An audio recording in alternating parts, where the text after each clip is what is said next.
Tonight, I'm speaking to you from home, not from my normal podium at City Hall.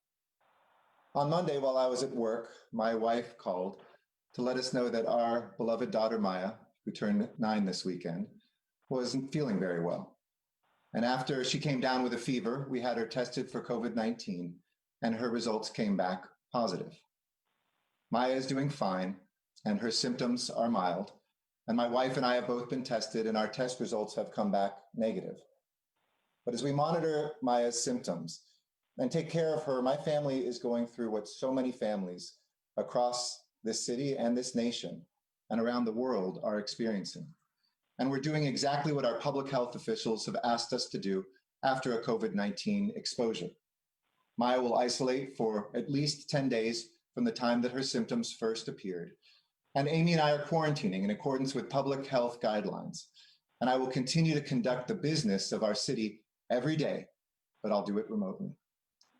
I promised you all at the beginning of this pandemic that I and your city government would never stop working for you to confront this pandemic and to save lives and livelihoods.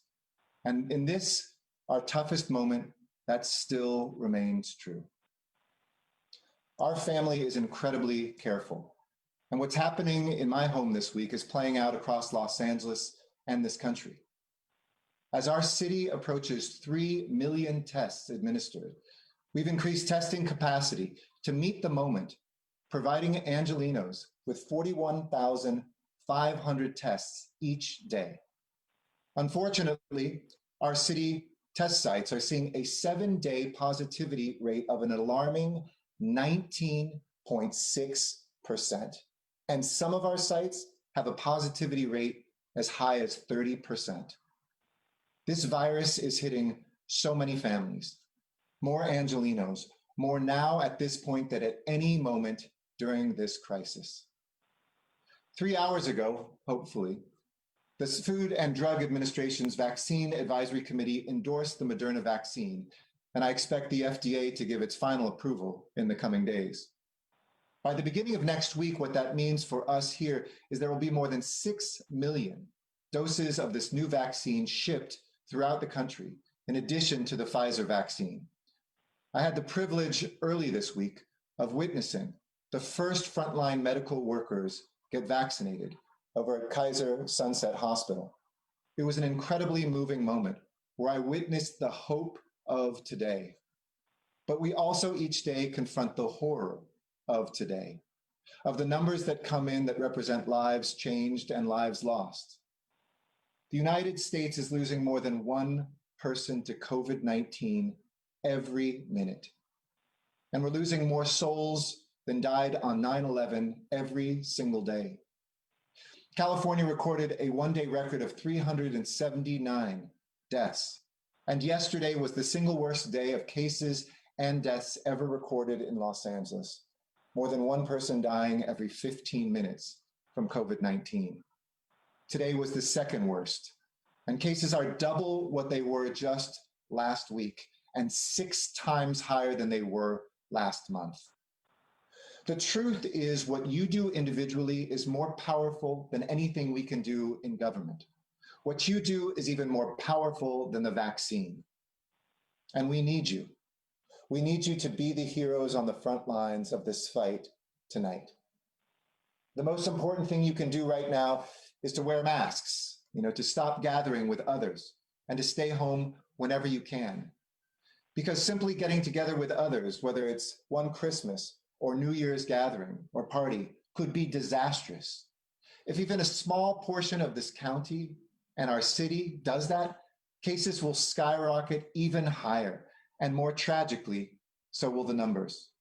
Because we know when infections rise, so do hospitalizations. And when hospitalizations rise, so too do deaths. Right now, we have 5,100 people in Los Angeles County hospitalized for COVID-19, a 5% increase just since yesterday. It's double the number that were hospitalized a month ago. And worse, 1,035 of them are in the ICU.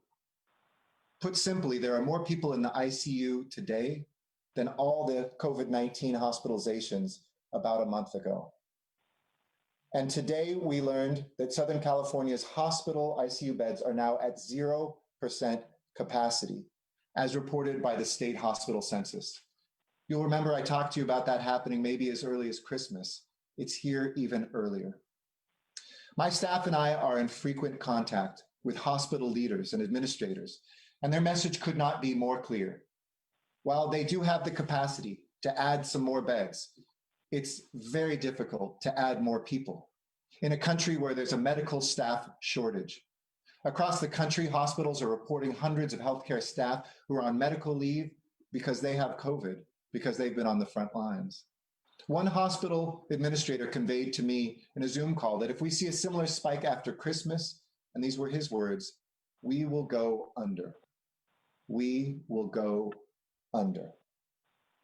To put it in starker relief, the state has ordered 5,000 extra body bags and additional refrigerated units for Los Angeles and triggered what's called mutual aid for coroners in our region. That means that we expect to have more dead bodies than we have spaces in morgues for them. And now we'll have to share resources across county lines. That frightens me, and it should frighten you. But it should also prepare us for the action that we have to continue. I implore you to prevent hospitals from being stretched even more than they are today. This, my fellow Angelenos, is an emergency.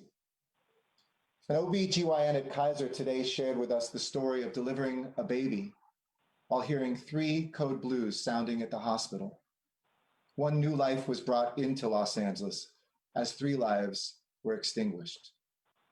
Our healthcare professionals are stretched. Anybody working in a hospital is under incredible stress and strain. And they've learned, though, critical lessons from nearly a year of fighting this virus. And we're taking advantage of those lessons, turning hospitals into places that can surge their capacities in ways that they determine will help save the most lives.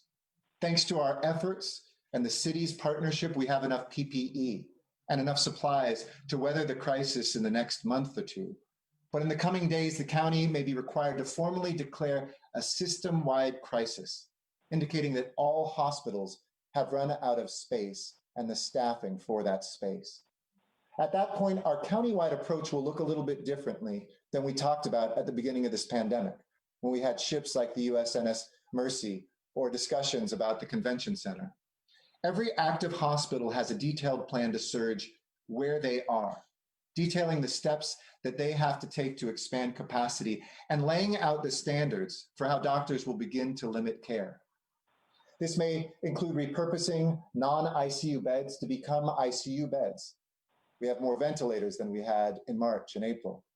How they might use large open areas such as conference rooms to receive patients or put up tents in the parking lot for triage and intake. They are working with the county to establish plans for rerouting patients from facilities that are already underwater to places that might have a bed or 2 left. And many hospitals are postponing elective procedures, a step we expect more to take in the coming days. The biggest concern, as I mentioned, for hospitals right now is staffing. And while they've gone to the National Register to bring in outside doctors and nurses, those registries are stretched thin. And if we're able to work with the state and county to bring in additional medical staff from other regions, hospitals have advised that it's best to concentrate those staff in existing hospitals instead of spreading them out to new facilities like the convention center. Our most important task is to listen to those lessons, to listen to our hospitals, and to empower and support them to implement their plans. And the city of LA will do just that. This is how we will save as many lives as we can, lives of people we know and love. And we continue to confront this health crisis. We will also be focused on protecting livelihoods as well. During this unprecedented time in our nation, I'm deeply disappointed that negotiations about a federal stimulus package have left our cities and our states out. It's unconscionable. This means that right now, leaders in Washington are abandoning the firefighters who are protecting us, transporting the patients, administering the tests, police officers, other public servants across America who are on the front lines of this pandemic, librarians who are taking extra shifts to be contact tracers. The cities and the states that are providing the hope and the health and literally saving lives are facing excruciating decisions about furloughs and layoffs in the thousands. Washington has to step up. This country isn't made from Washington. It's made up of 19,000 local communities, communities like ours, our neighborhoods, our workplaces, our places of worship, and our schools. This is what America is, and you cannot turn your back on us. And I implore you to put back state and local aid in a federal package now. But we won't stop our work in LA no matter what. We're doing everything possible to step up and support those who've been crushed by the economic blow of this crisis. Rental assistance of more than $100 million, utility assistance in the tens of millions of dollars, the Angelino card, legal assistance. We've helped people buy groceries. We've helped domestic violence victims be able to be someplace safe. We're housing folks who are experiencing homelessness. We're providing tests and masks and PPE to some of our most vulnerable people. But there's more that we can do and that we must do. I know a lot of you listening to this are suffering and have nothing left to give. You don't know how you're going to make your rent or pay for food. And I deeply respect that. You're who we're trying to help. For the others that are out there who maybe have saved money because you haven't gone out to as many meals, who've continued to be able to work and get a paycheck, and as we've seen in statistics, have saved in record amounts in America, I'm asking you to step up and to help.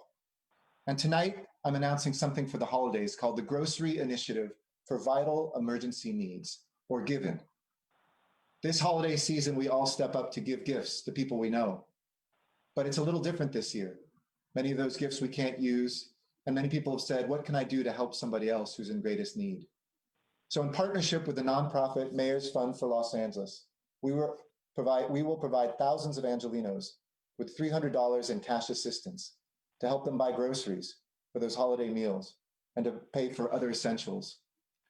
It's been seeded with $550,000 from the Mayor's Fund, and I thank the Mayor's Fund for Los Angeles. But we aim to grow this to $3 million to help 10,000 Angelino families, representing tens of thousands of Angelinos, to get this one-time benefit and to help through a network of nonprofit organizations throughout this city to get to the neediest in LA. This effort couldn't be more vital, because if you've lost a job or hours or part of your income, you have to make these stark choices between putting food on the table and keeping a roof over your head. And if you're subsisting on an empty stomach, you can't think about school or work. Food banks and faith communities and so many others have stepped up, and please keep giving to them as well. It's a reminder that we have power to help each other and to be part of this solution.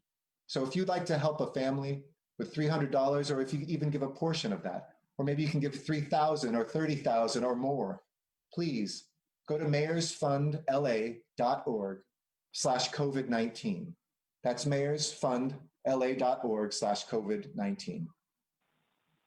Let me close tonight with a reflection that's a little bit more personal. We're at a moment of profound fear and uncertainty and loss, a moment that's lasted longer than we had ever hoped and proved more devastating than we could have ever imagined. I often say we're not defined by the moments we hope for, but those we never ask for. Not by what we set out to do and how well we do it, but what we don't expect to happen and how well we respond. Each of us is defined, ultimately, as individuals and as a city, by the hardest moments in our lives and how we get through them. This, my fellow Angelinos, is that moment. And so many Angelinos have answered the call to meet it. Our healthcare workers answer that call every day, showing up to work in spite of the danger that they face, saving lives and offering comfort in people's final minutes. Our teachers have met the call, forging new and innovative ways to teach students from afar. Store clerks and delivery drivers, farm workers have taken on a critical mission to keep our people fed and our city moving. All of us, in every sector and every neighborhood and every corner of our civic life, have played a role. and I'm so proud of each and every one of you. For me, it's meant being a mayor, your mayor, and leading our city in the best way I know how, by being candid and clear about the difficult decisions, the straight truth, the facts, the science, and what we can do to deliver relief to those who need it most. There's been speculation that I would leave Los Angeles to join a Biden-Harris administration. And while I'm very proud to call the president-elect and the vice president-elect who's represented our state so well, not only good friends of mine, they are good friends of our city. And the task that they face in the days ahead is vast. To end this pandemic, to confront the worst economic crisis of our lives, to pull our country forward and to heal a divided nation. Since Joe Biden was elected as our president, I've continued to advise the administration about the people and the policies that they need, that can help us heal and stand back up stronger than before.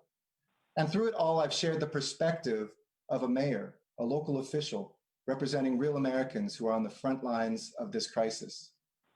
In this moment, as so many lives are on the line, there is nothing more important to me, no task more urgent than being here as your mayor during the worst emergency that our city has ever faced.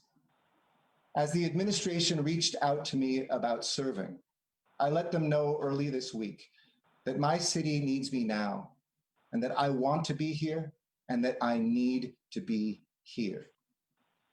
Serving as your mayor and building on your trust and your confidence is the greatest privilege of my life. It's not an easy job, but nobody has an easy job right now.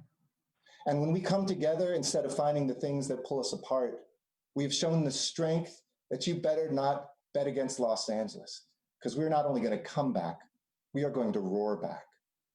I will never stop working hard to find a way out of this pandemic and to walk together out of this darkness to a bright new dawn. And I can't wait to do that with the support and the friendship and the close connection to an administration that will be our friend and not our adversary. From housing to homelessness, from transportation to technology and our climate, Los Angeles will be in the vanguard. And I will work from here with this administration to lead this city and to inspire our nation. For now, my friends, our task is clear. Cancel your plans, wear a mask if you go out, and use good judgment. And please stay safe and stay healthy and stay at home. This is my city, and this is your city. And I send you strength and love in this toughest night. We will get through this together. Thank you very much. With that, I'll take questions. And as always, I'll also speak in Spanish. And I've got a phone here for the questions tonight. So let's go to our first one. Our first question comes to the line of Claudia Rescuda with KNX News Radio. Go ahead, your line is now open. Hi, Claudia. Hi, Eric. I have a few questions for you. Sure. So I just want to make sure, were you actually offered any kind of a post, or was there no offer on the table? And I have a couple of follow-up questions. Go ahead. Why don't you go to the follow-up questions? Okay, I'm sorry. I'm having a hard time hearing you. So follow-up questions are, how your daughter may have been exposed, and I'm wondering, how you talk to her about this, like how you explain the situation Sure. to a 9-year-old. And then the third question is, given what you're saying about the severity of the situation with surge in LA County, do you think tougher restrictions are called for right now? Is it time to step up enforcement beyond just issuing citations to businesses? Sure. Thank you. Absolutely. Let me work backwards if you don't mind. So in terms of stronger enforcement, and how we explain this moment, it was in conversations with doctors. What Dr. Fauci told us in March is actually coming to bear.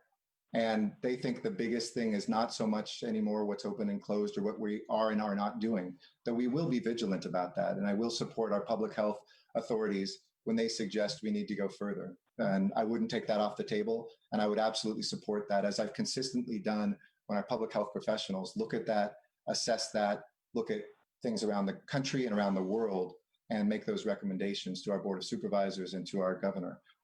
I do think that whatever we can do, this is an extreme time that requires extreme measures. But what the doctors said is that the nature of this coronavirus, which is novel or new, as Dr. Fauci said, it was going to be the worst probably in December and even worse in January. And I said, explain that to me. I'm just, like you, an everyday layperson. I'm not a doctor. And they said the severity of the virus increases. So it's not, I don't want everybody to feel like we're just blaming you for bad behavior. I know so many people are doing everything they can to not get together. And while we'll hear about those cases where people are slipping or cheating, and we certainly and absolutely will crack down on them and assess other places where the evidence shows us there's spread, a lot of this has to do just with the nature of it. It's why the flu has a season that expands, and no matter what you do, it just is a stronger virus in these colder months. Second, we have no idea. We follow very strict protocols in our household. So we don't know how our daughter, there's nothing, we haven't mixed households. There's no behavior that she is engaged in that doesn't adhere strictly to the protocols of our health officials. And how do you explain it to a child? It's a scary thing. I'll admit she had some tears in her eyes, but I reassured her that it was going to be okay. And like I said, her symptoms now are pretty mild. Her fever's gone. She's going to be all right. But it's a scary thing, I think, for our children. And I want to speak to children whose parents might be sick, because I know for many of them, it's a very scary thing to know that your parent is sick. The majority of people, do not go to the hospital, and only a fraction of them have their lives in danger. We know for those who have lost someone that this is a deadly disease, but I want you to be there for your parents, to be confident that we have good doctors and people who care for your family. And if it's your child, know the same thing. We will make sure we save lives. The children are at a very, very low risk. They don't need to fear this, but they do need to follow all the protocols so they don't become the inadvertent spreaders to a parent or a grandparent that could put them at great risk. In terms of your first question, absolutely. Joe Biden has told me for the last 2 years that he was very interested in me coming to Washington, D.C., and there were things on the table for me. But I said to them very clearly, I talked to Ron Klain, who's the new chief of staff. I said, I need to be here now. It's one of the toughest decisions of my life, but it's not a tough decision, because here in Los Angeles, this is a time to lead and not to leave. Thank you, Claudia. Next question, please. Next, we turn to line of Dakota Smith with the LA Times. Please go ahead. Hi, Dakota. Good evening. Hi, good evening, Mayor. I hope your daughter's okay and that you and your wife are also safe from the disease. Thank you. Just on in terms of what was on the table of the job offers, can you explain what was offered?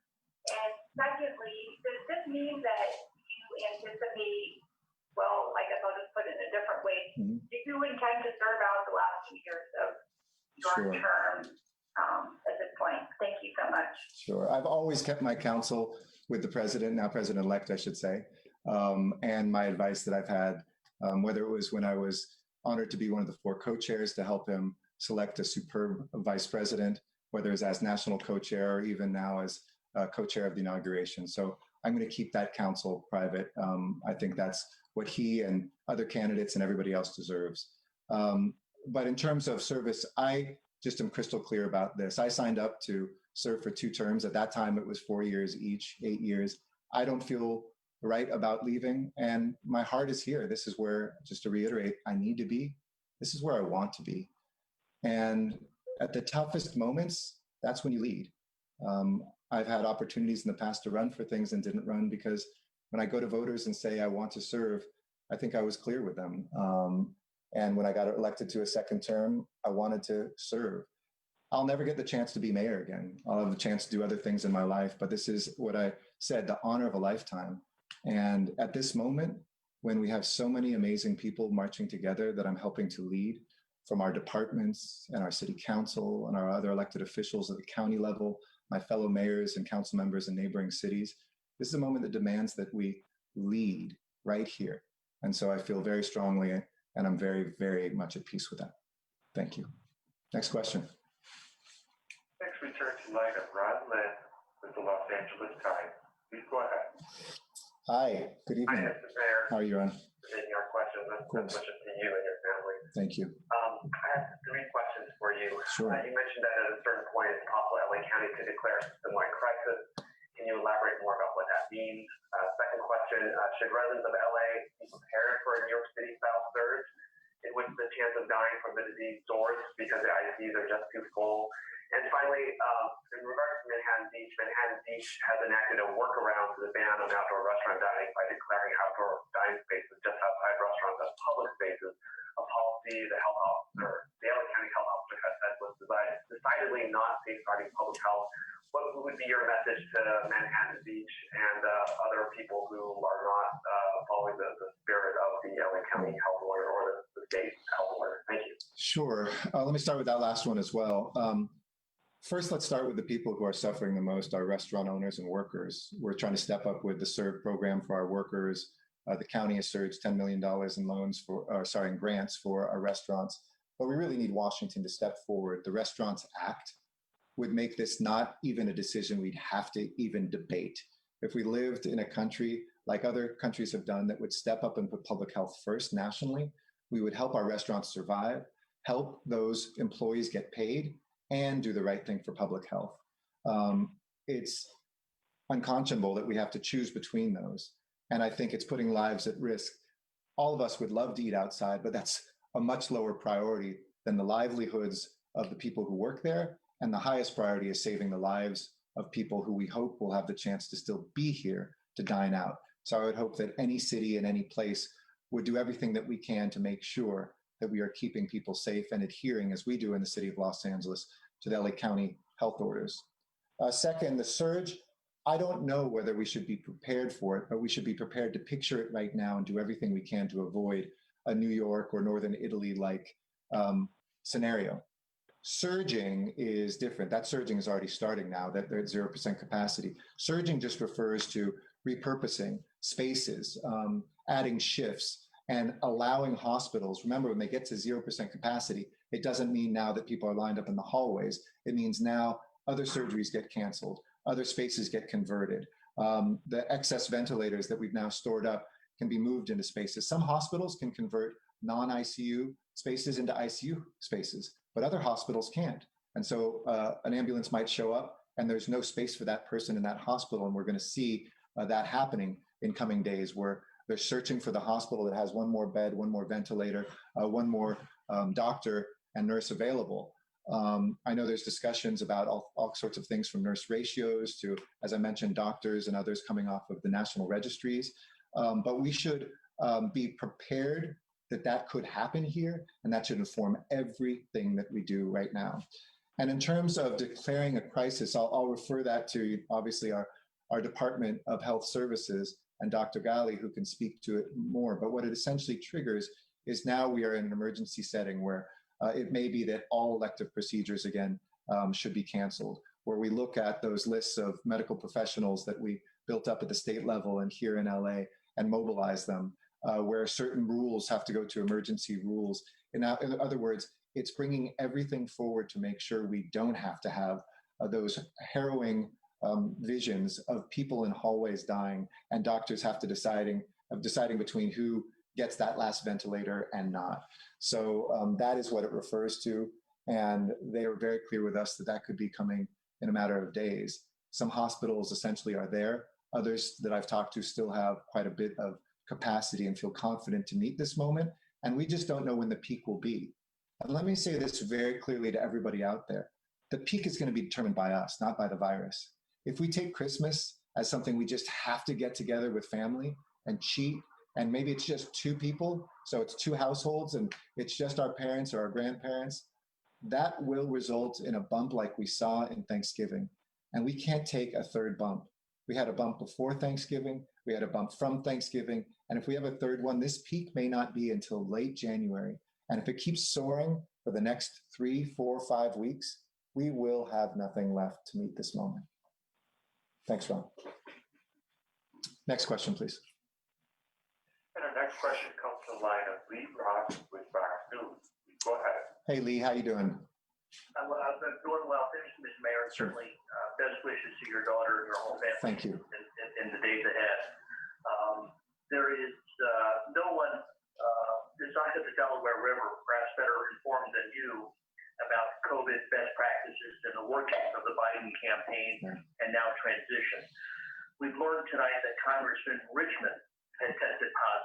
Yes. And he was with President-elect Biden and many others at a political event just 2 days ago in Georgia. What concern should Angelenos, all Americans, have about this development, especially as it relates to Mr. Biden's well-being? Sure. Well, I think all of us deeply care about our national leaders, even when we put partisanship aside. No matter what your political party is, we want to make sure that our commander-in-chief is protected and healthy. I know there's been talk about, and I certainly would support Joe Biden being at the top of that list as one of the most essential workers in America, in a vulnerable age and everything else, and also as an example to those who might have doubts about the vaccine, to be at the front of the line. And I hope that that happens very soon. Cedric Richmond was a fellow co-chair of the campaign, and so I sent him my best wishes, and I hope that he has a speedy recovery. It just shows that everywhere now how widespread this is. And the protocols within government, certainly that we do here in the city of Los Angeles, where everybody basically who can work remotely is working remotely, frequent testing goes on, et cetera, is really important in all workplaces that are still for essential workers. And I see the president, the vice president, this administration, obviously at the very top of essential workers. For anybody who would doubt that and say, oh, those are politicians, why from the line? These are our leaders who will marshal the resources for the vaccine, for all the testing, for the standing up of our economy. We need them healthy, we need them well. And Joe Biden is an extremely healthy person. He's a very vigorous person as well. And we want to make sure that we protect that. So we wish Congressman Richmond a speedy recovery. Then no sense of, I know that the president-elect gets tested regularly and has no evidence of him being positive in any way. So let's keep him that way. Let's keep him protected.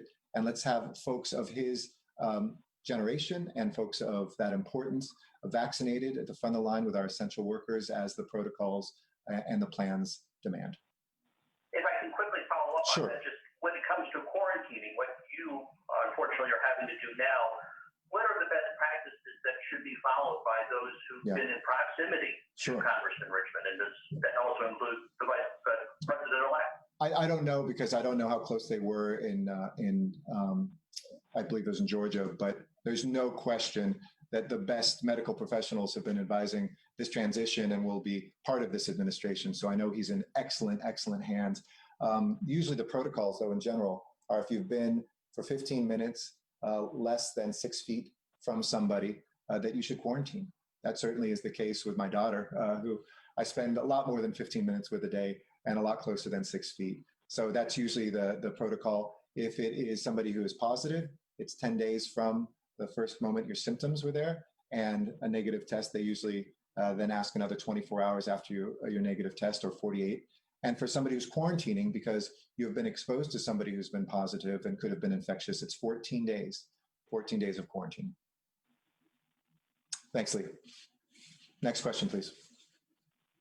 And our next question comes from the line of Chris Palmieri, Bloomberg News. Hey, Chris, how are you? Hi, Mr. Mayor. Thanks for taking my call. Of course. So, we've been pretty good here. We've had some of the toughest restrictions going all the way back to March. Businesses still haven't reopened. And I'm just wondering if you can explain why we're having this surge. I mean, there's something unique about the demographics or the nature of work here in Southern California, or what does it say about, these restrictions, like closing restaurants? Why aren't they working? I think we should be really careful not to reduce to one thing. I think everybody wants simple answers to a very complicated virus that we're smarter about, but that will never be about just black and white answers. The answers why Los Angeles has always been very vulnerable is we're the densest metro area in America, and viruses spread when people live densely. People don't think we are because we don't look like Manhattan, but we are the New York metro area, which includes Manhattan, is actually the 5th densest in America. LA, Long Beach, our area is the densest in America. So that's number one. So that means when somebody comes home, sometimes people don't have an option to go someplace else. They don't have their own bedroom, there's shared spaces, and a virus will spread. Second is we're more vulnerable.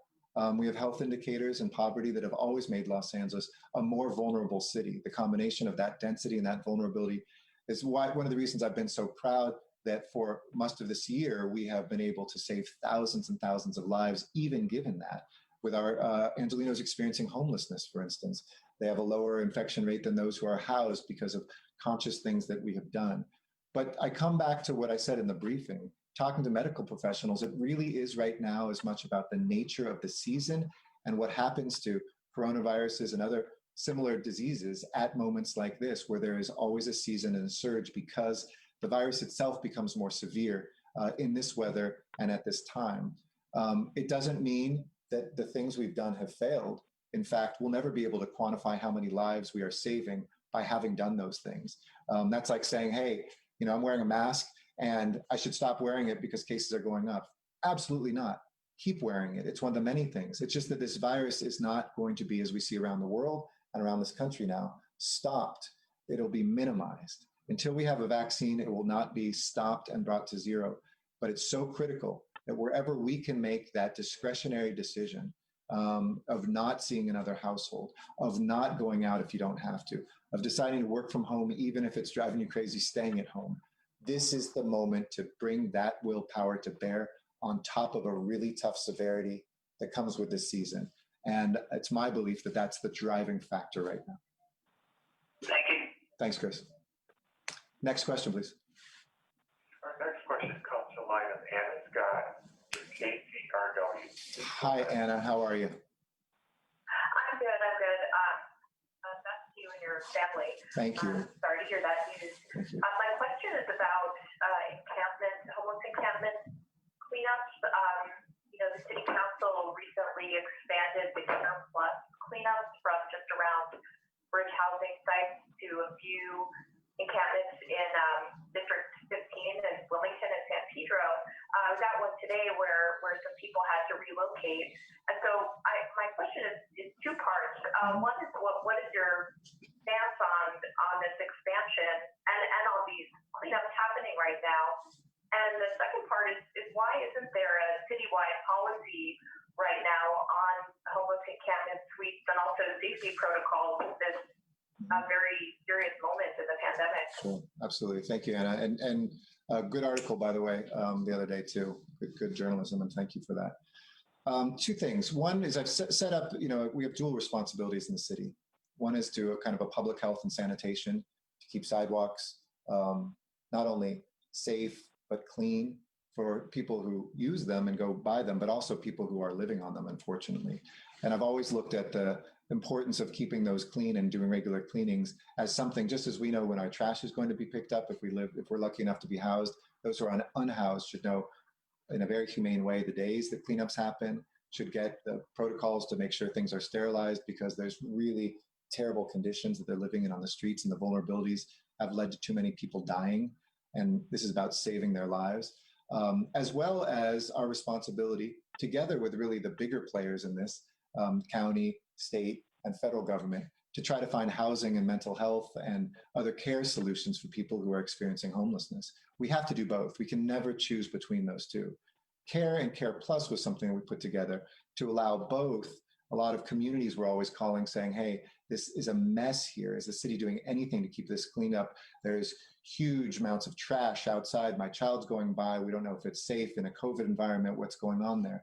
And so it's very important for us to do that, but with services, with outreach, with predictability, with showers, with services, with helping people get their IDs so they can sign up for income that can help them get off the streets, with housing navigators, with medical and mental healthcare professionals. And that is something I'm very proud of, that we've done that with a services-led approach.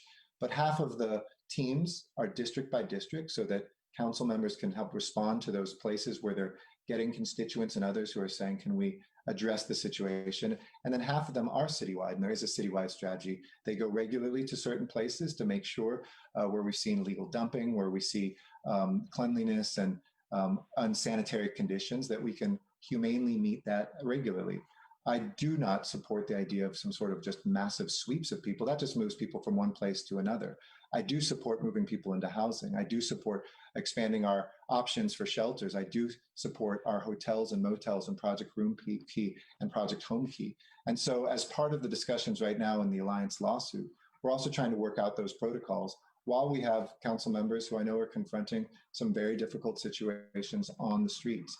But hopefully the right model that can evolve and that we can adopt together with that lawsuit, together with advocates and together with the county, would really continue to be a services-led approach, a predictable way to say, hey, at certain hours or certain places, you got to pack up and allow us to clean, or even certain places where we have shelter beds, please avail yourself of that, or even better, housing. And it's only in those situations, I've always consistently said, that you can then demand that people can't be someplace. And I hope that we're getting closer to that because of the thousands of both beds and units that are part of the pledge that we've taken, both under the lawsuit and under our own just desire and my own passion to make sure that homelessness one day is a thing of the past. Thanks, Anna. Next question, please. And our next question comes from the line of Alex Michelson with Fox 11 News. Hey, Alex, how are you, man? Hi there, good to talk with you, and we're all thinking about you and your family tonight. Thank you. I have one question about that, about does being at home, does having this be so personal, literally in your life right now, does that change the way you think about coronavirus at all and how families and what they're going through? And secondly, just to follow up on the Biden job question, was there a specific cabinet post that you were offered and turned down? Was there a specific White House job that you were offered and turned down? What do you mean by things on the table? I'm going to leave it at that. I'm going to keep my counsel with conversations I've had because there's extraordinary people joining this administration. They deserve to be the ones whose names and voices are lifted up. And I'm so proud of this president, vice president, and his senior staff, the choices that they're making. It was just a very personal thing to me. It was clear there was interest in more than one category of things and more than one area. As a mayor, you get to touch many different issues. But I meant what I said. Sometimes the truth is the truth. I meant what I said when I was asked, I don't know, a month and a half, 2 months ago. I said, it's more likely than not I'm going to stay here because that's where my heart was. But I also said, you don't turn down a conversation or a phone call with the president-elect if he calls. And so I'm going to keep that counsel as something, as a very dear friendship that I have with him, private. But I want mostly people of Los Angeles to know that that wasn't a hard decision for me. I don't think that you leave a city in its toughest moment when you're its chief executive. And this is a great, great honor of a lifetime, extraordinary job at a toughest moment. And I'm not somebody who backs away from that. Second, your first question about whether this changed, my perspective, I guess it has. I mean, to see the tears in your own daughter's eyes when she learns that she had a positive test, of course. I mean, I'm a father first. My greatest title is not mayor. It's Maya's daddy. It's Amy's husband. Those titles, will long last after this time. And of course it was, but we reassured her. And, we've lost a cousin in my family who died of COVID-19. That was a moment. I think the moments that have affected me the most is when I've called, as I did this week, the surviving spouse of somebody who's gone. When I talk to children whose father is no longer there, as we've lost firefighters and police officers and folks who worked in our housing authority, people that I've known. This is not new. I've been in many ways at the front edge of, I have to be not only a leader in this city, but a pastor in some ways to so many people.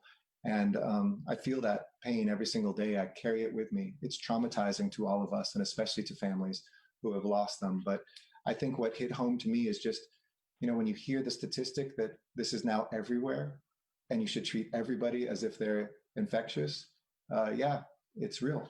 It really is.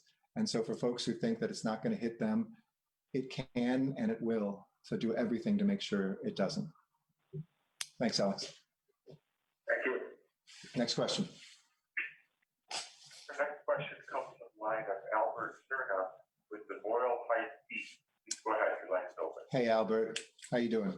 Good evening. Thank you for taking the time. I'm good, thank you. And I'm sorry to hear about your daughter.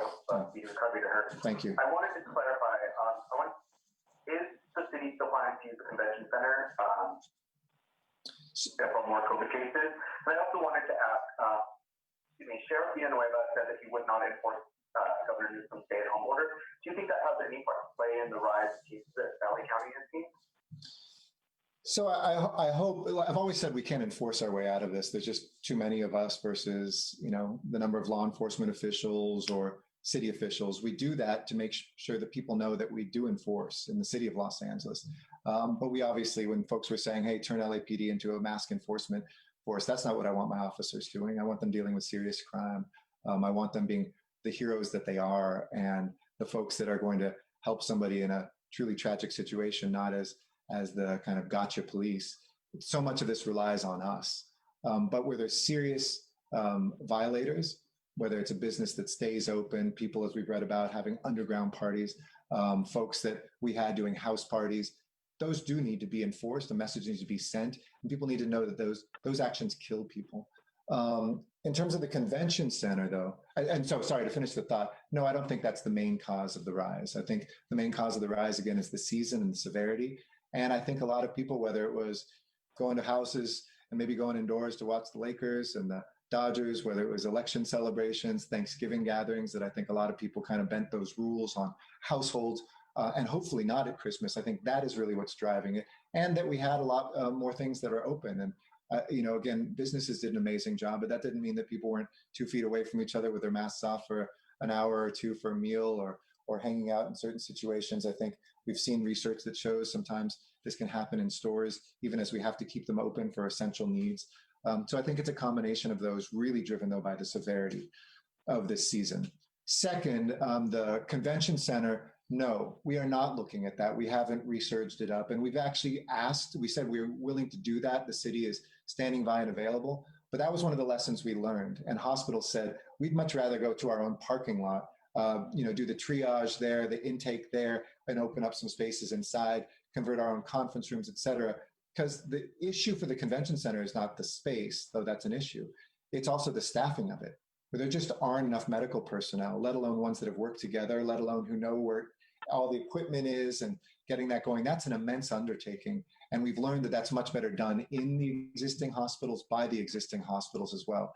I never take anything off the table. I mean, if we see this double and quadruple and get worse and worse and worse, of course, we'll look at everything and we'll look at anything. But right now, no, it is not something that we have surged up or are preparing to surge up.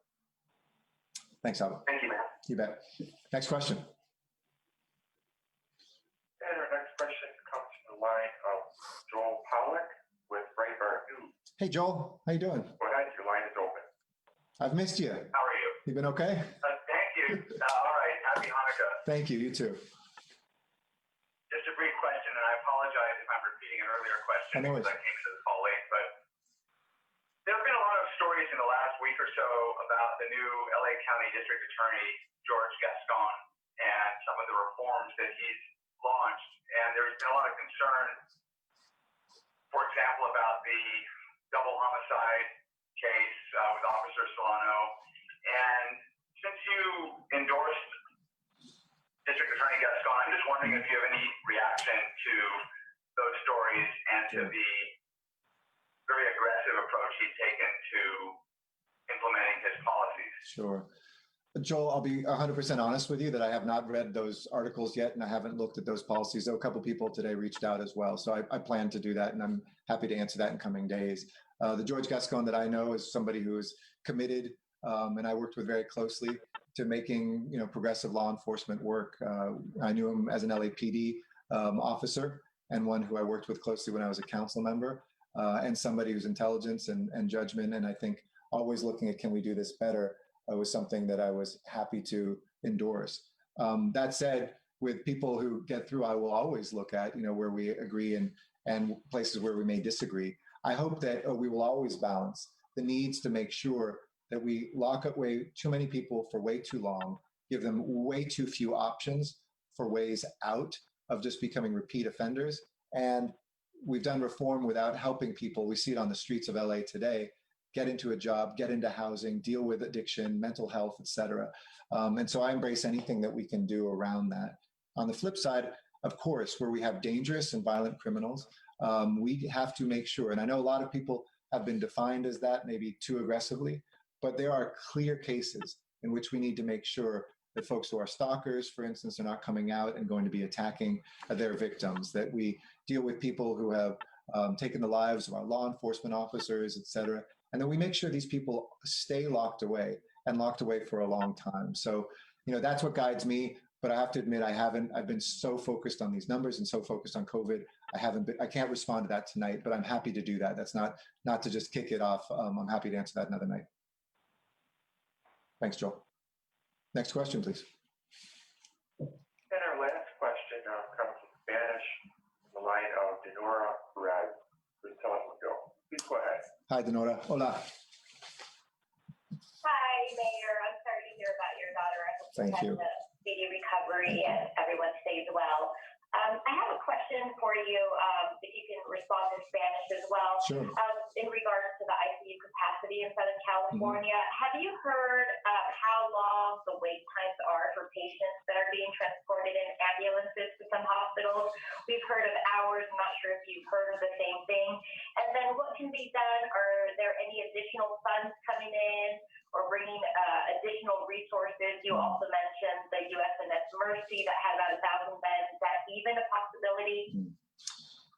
Thank you, Nora. Let me answer just briefly in English, and then I'll switch to Spanish. And then, as always, I'll give my overall address in Spanish as well after I take a sip of water. Just thank you for all the questions to the press. I really appreciate the opportunity. And I'm glad this has worked technologically. So first, I think that the USNS Mercy, the best part of that was the medical teams. I think as a ship, we don't look at that necessarily needing to add capacity. But like I said, I don't take anything off the table. But it didn't work. It was kind of too tight quarters for, in fact, I think they had a little outbreak even of COVID-19 on the ship. But the medical teams did amazing work and deploying those out. This isn't so much a problem of space. It's a problem of personnel. But my understanding is there's medical teams now from the United States military are all around the country already deployed. Remember, it used to be that it was surging here and there. And whether it was nurses and doctors who are traveling nurses and doctors could kind of surge to those areas, or some of our military medical personnel could surge, that just option doesn't exist anymore. So there are hospitals that are reaching their capacity, and I think we are hearing those stories of long waits or having to transfer to another place, and I think we'll hear more and more of them. But most hospitals are able to accept people into intensive care pretty quickly still today. But it's very, very fluid. That could change quickly. En español, tenemos hospitales sin capacidad para las camas de cuidado intensivo, pero la mayoría de los hospitales tienen la capacidad para más personas. Necesitamos más doctores y enfermeras. El problema no es el espacio, hay más espacio en total en la mayoría de nuestros hospitales hoy, pero es muy difícil encontrar los doctores, las enfermeras y otros trabajadores médicos en este punto. Y no hay mucho en el país.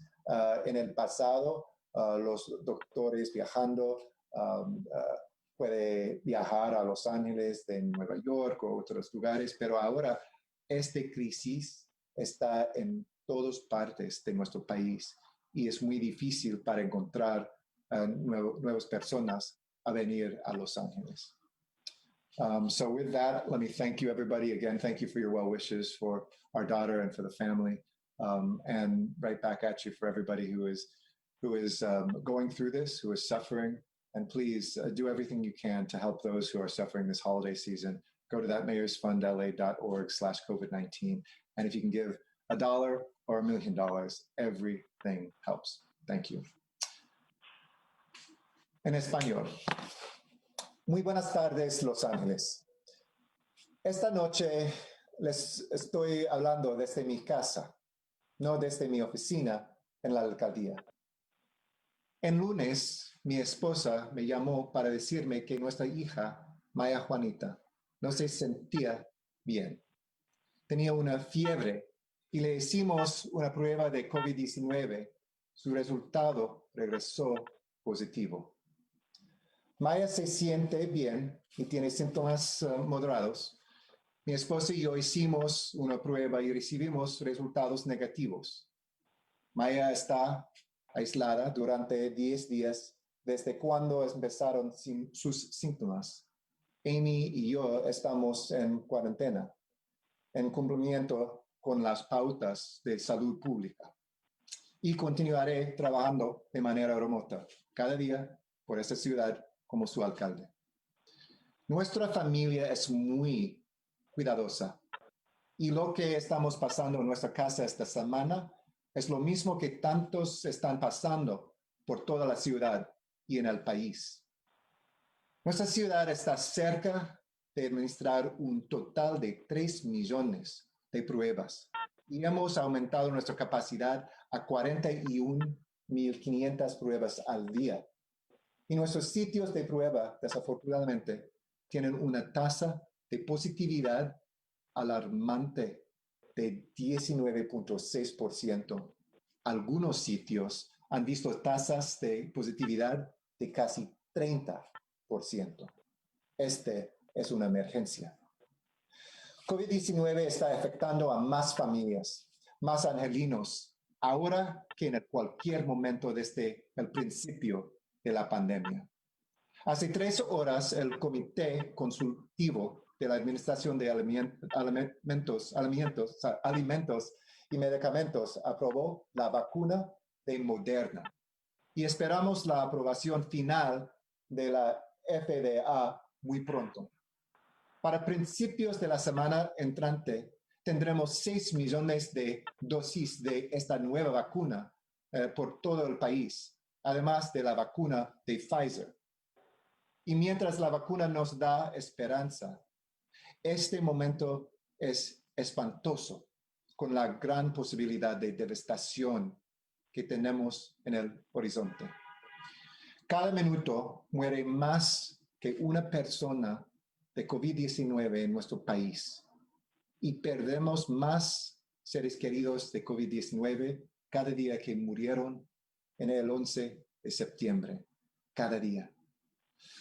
Pero sus acciones individuales son más poderosas que la vacuna. Usen mascarillas, no se reúnan con otros y quédense en casa cuando puedan. Porque aunque sea una pequeña reunión para Navidad o Año Nuevo, puede tener impactos desastrosos para toda nuestra ciudad. Cuando suben los casos, poco después suben las hospitalizaciones. Ahora hay 5.100 personas hospitalizadas con COVID-19, el doble que el mes pasado. Y 1.035 pacientes están en nuestras unidades de cuidados intensivos, el doble del mes pasado también. Y ahora los centros de cuidado intensivo en nuestros hospitales en el sur de California tienen 0% capacidad. He estado en contacto con los líderes de nuestro sistema médico. Su mensaje a todos nosotros es muy, muy claro. Nuestros hospitales han llegado a su máxima capacidad. No tienen más camas y se están quedando sin personal disponible. Los grandes hospitales tienen cientos de personal en licencia médica mientras luchan contra el virus ellos mismos. Esta mañana nos dijeron, si las cosas no cambian, vamos a ver que el sistema se va a descomponer delante de nuestros ojos. El Estado ha ordenado 5,000 bolsas de cadáver adicionales y refrigeradores para apoyar a los forenses de la región. Esta es una emergencia y me da miedo y les debe dar miedo a ustedes.